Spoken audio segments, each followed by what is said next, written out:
isolate, and we'll pull the slider right back.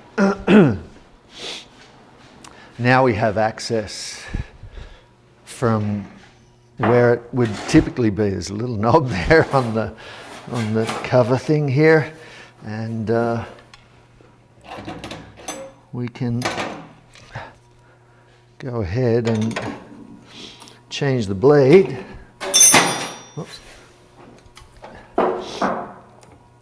So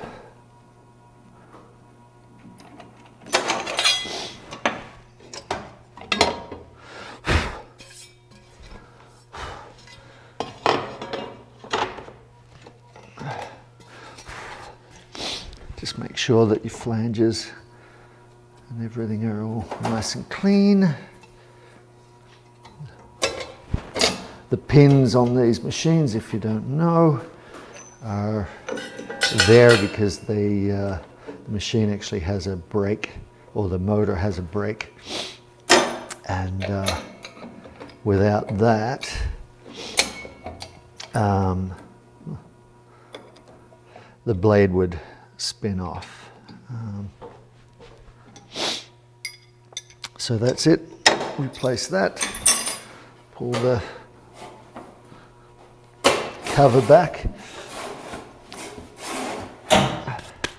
to there, and we're done. So super simple. Doesn't take long.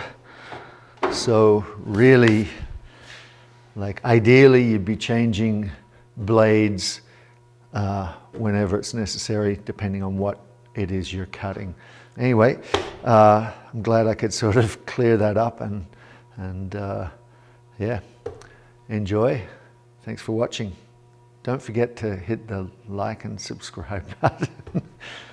Anyway, thanks.